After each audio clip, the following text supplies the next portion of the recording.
नमस्कार, मैं गणेश जोशी। वैसे एक सामान्य समस्या है कमर दर्द, लेकिन आजकल ये बहुत ज़्यादा बढ़ रही है और बच्चों तक में यह समस्या बहुत गंभीर होते जा रही है, क्योंकि हमारी लाइफस्टाइल ही ऐसी हो गई है। हम जिस तरह से हमारा उठना बैठना, सोना और मोबाइल, लैपटॉप, इसका अत्यधिक प्रयोग और बहुत ऐसी सारी चीज़ें हैं जिससे हमारा जो बॉडी स्ट्रक्चर है या पोजीशन है वो गलत हो गई है। वो जो निर्धारित एक सिस्टम से होना चाहिए वैसी नहीं है। इस विषय पर आज हम बातचीत करेंगे। बातचीत करने के लिए हमारे बीच उपस्थित हैं साईं हॉस्पिटल के वरिष्ठ हड्डी एवं जोड़ रोग विशेषज्ञ डॉक्टर मोहन सती जी। मैं बातचीत करने के लिए उनका स्वागत करता हूँ। नमस्कार। धन्यवाद गणेश जी।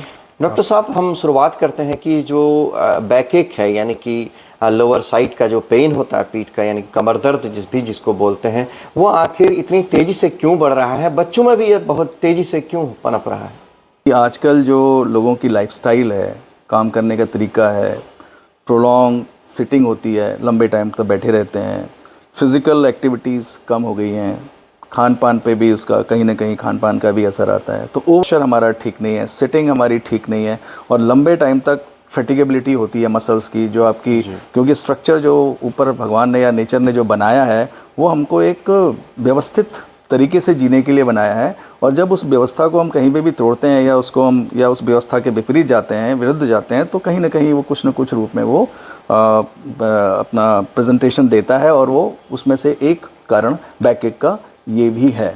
इसका दर्द है जो इसका मुख्य लक्षण है, जो हमें दर्द के रूप में दिखता है, कि दर्द के अतिरिक्त भी उसमें कोई और लक्षण हमें दिखते हैं, सिम्टम्स? बिल्कुल, उसमें जो सबसे जो इम्पोर्टेंट है वो पेन है। उसके अलावा स्टिफनेस लगती है, जमाव, स्टिफ, और कई सारी बीमारियां होती हैं जैसे एंकाइलोजिंग स्पॉन्डिलाइटिस है, उसमें पेन भी होता है, साथ साथ पेशेंट को स्टिफनेस होती है। जब सुबह उठता है तो ऐसा लगता है कि जैसे कमर उसकी बिल्कुल जकड़ गई है, लगा दिया वैसा स्टिफ हो जाता है। तो ये प्रेजेंटेशन इज़ ऑल्सो, और ये क्लिंचिंग होता है डायग्नोसिस में, स्पेशली यंग। अगर कोई इंडिविजुअल आपके पास आ रहा है, वो कह रहा है कि सवेरे के टाइम में मुझे बहुत दर्द होता है, बिल्कुल जाम हो जाता है, तो सीधे आप डायग्नोसिस आपकी बन जाती है कि कहीं ये एंकाइलोजिंग स्पॉन्डिलाइटिस का पेशेंट तो नहीं है। तो ये एक ऑटो इम्यून डिसऑर्डर होता है, तो जिसमें ये प्रॉब्लम होती है। और ये इतना अनकॉमन भी नहीं है। बिल्कुल। जैसे डायग्नोसिस प्रोसेस होती है, क्या इसमें एमआरआई या एक्सरे जांच ही जरूरी है? क्या वैसे भी पता चल सकता है? बिल्कुल सही कह रहे हैं आप। देखिए, जो क्लिनिकल डायग्नोसिस होती है बहुत इंपॉर्टेंट है। आप जब पेशेंट को देखते हैं, मरीज को देखते हैं, तो उससे पूछते हैं कि भाई किस तरह का दर्द होता है, कब से हुआ, कोई झटका पटका तो नहीं लगा, कहीं वो ऐसा नहीं अचानक झुक गया हो, या हेवी लिफ्टिंग की वजह से तो नहीं हो गया। जैसे वेट लिफ्टर्स होते हैं जो अपनी वेट ट्रेनिंग करते हैं, तो कई बार वो अनड्यू पोस्चर में वेट उठा लेते हैं विदाउट टेकिंग ड्यू प्रिकॉशंस, तो उसकी वजह से भी जो है ये प्रॉब्लम आ जाती है। एक्सरे, कमर जिस हिस्से का तकलीफ है उस हिस्से का एक एक्सरे जो होता है कराया जाता है, सामने से और साइड से। और दूसरा हमारा जो होता है वो होता है कुछ और जांचें, जैसे कहीं पर आपको एमआरआई वगैरह की भी ज़रूरत पड़ जाती है, तो उसमें वो कराने से कई बार जो होता है, कई बार उससे जो है डायग्नोसिस आपकी क्लिंच हो जाती है अर्ली स्टेज में भी। रही बात ऑपरेशन की, तो कई सिचुएशंस होती हैं, कई ऐसी कंडीशंस होती हैं जहाँ पर आपको ऑपरेशन करना मैंडेटरी होता है। ट्रीटमेंट का मतलब जैसे कहीं पर बेड रेस्ट है, दवाइयाँ हैं, और कहीं पर कुछ फ्रैक्शन है, इस तरह की चीज़ें जो भी मतलब एसोसिएटेड होती हैं, जो भी उसमें रिक्वायर्ड होती हैं, वो की जाती हैं। हम ये बात करें कि ये कमर दर्द या गर्दन दर्द हम हो ना, सबसे इससे पहले ही हम अपने को बचाव कर सकें, इसके लिए किन किन बातों का हमें ध्यान रखना चाहिए? बिल्कुल, तो सही पोस्चर रखना, सही तरीके से बैठना, सही जो आपकी जो वर्किंग जो आपकी टेबल है उस पे आपका जो है ठीक ढंग से उस पे अपना, जैसे जब आप कभी लगातार देखते रहते हैं डेस्कटॉप पे, आप कंप्यूटर की ओर को देखते रहते हैं, स्क्रीन की ओर को, तो उससे क्या होता है कि आपका जो है एक ही जगह रहने से आपका स्पाज्म होने लगता है मसल्स में, और धीमे धीमे यंग आदमी में भी जो है सीवियर स्पॉन्डिलाइटिस हो जाती है। तो हम थोड़ी देर काम करें, थोड़ी देर के बाद हम उसको हटा लें। एक प्रॉपर जो हमारा डिस्टेंस है और एंगल है उस पर हम रखें, उस पर हम काम करें।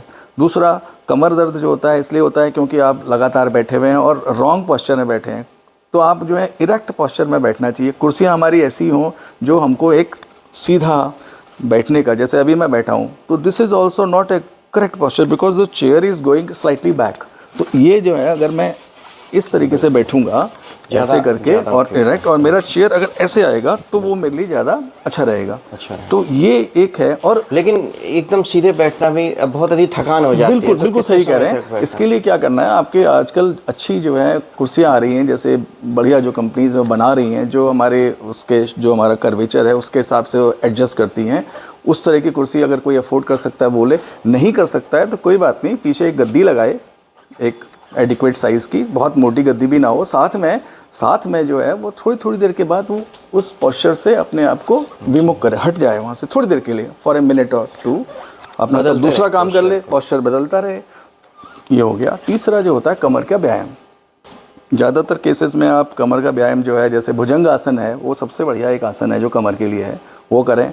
कई बार जो होता है, जो इसको पेन होने की संभावना होती है या जिनको पेन हो रहा है, उनको हम कहते हैं फॉरवर्ड बेंडिंग एक्सरसाइज ना करें, बिल्कुल, है ना। तो वो जो एक्सरसाइज करे तो अपने डॉक्टर से परामर्श करने के बाद और दूसरा आप ये भी देख लें कि अगर कोई पर्टिकुलर एक्सरसाइज से आपके सिम्टम्स बढ़ रहे हैं तो उसको भले ही वो तत्काल उसको रोक लें और अपने डॉक्टर से कंसल्ट कर लें। कौन से डाइट शामिल करें और क्या कर रहे हैं? देखिए, जो इम्पोर्टेंट है वो जैसे होता है कि बैलेंस डाइट होनी चाहिए। बैलेंस डाइट में जो होता है, हमारे फाइबर भी होना चाहिए, हमारे पास हमको जो है मिनरल्स की ज़रूरत होती है, विटामिन्स की ज़रूरत होती है। तो इसके लिए हमको जो है, जो हमारे फ्रूट्स हैं, है ना, सीजनल फ्रूट्स हैं, उनको खाया जाए। जो हमारे ड्राई फ्रूट्स हैं, स्पेशली जैसे जो हमारा बादाम है, भीगे हुए बादाम हैं, अखरोट, वॉलनट ये है, और अंजीर है, इस तरह की चीज़ें, इनसे बहुत लाभ मिलता है। और विटामिन डी वगैरह के लिए सबसे बढ़िया जो सोर्स है वो है सूर्य भगवान। तो उनका जो है ताप हमको मिले, उसके लिए ज़रूरी है कि हमारी बॉडी एक्सपोज्ड हो।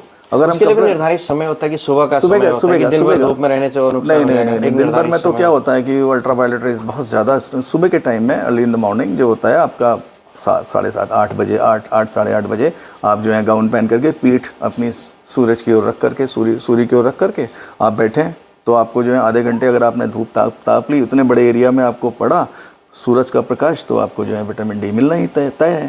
तो आपको गोली खाने की भी ज़रूरत नहीं पड़ेगी।